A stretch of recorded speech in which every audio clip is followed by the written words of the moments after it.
I would love to hear from you what some of your reflections are, particularly as we're aiming for this Global South Alliance on looking at addressing these issues of power, water, and people, on what you see is the pathway for Telangana, and what you would advise us collectively as a group to think as we look at executing on a more sustainable future, sir. I think we've again had some very in-depth discussion and understanding about it from the distinguished delegates who are here. So what I propose is a bunch of things. One is for energy to make it reliable, scalable, cost-effective, and green. We should look at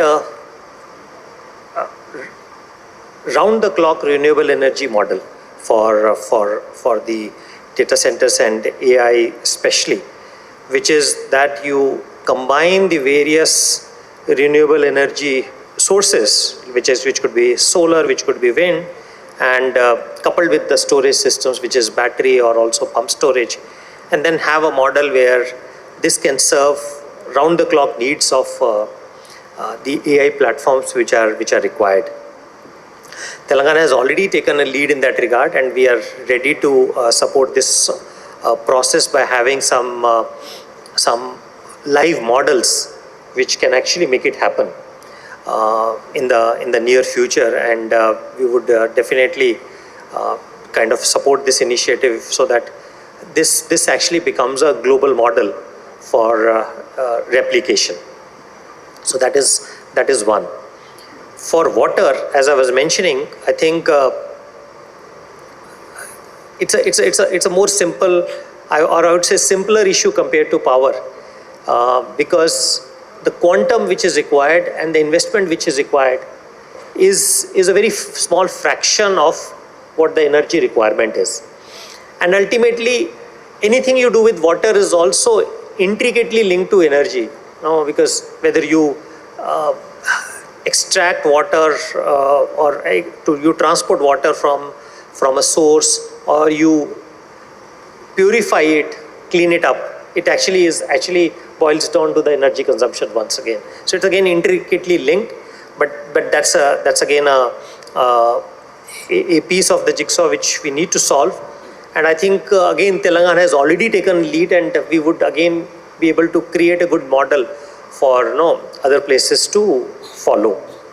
Coming to the people side of it, I would propose two things. One is skilling the requisite human resource to make sure that it is able to serve the requirements of this sector is one.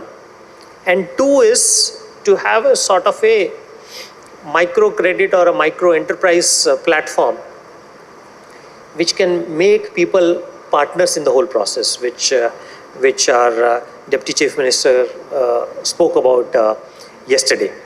So I think this should be able to kind of complete the larger picture. There would also be smaller pieces, but I think as we move forward, we can handle those smaller pieces also.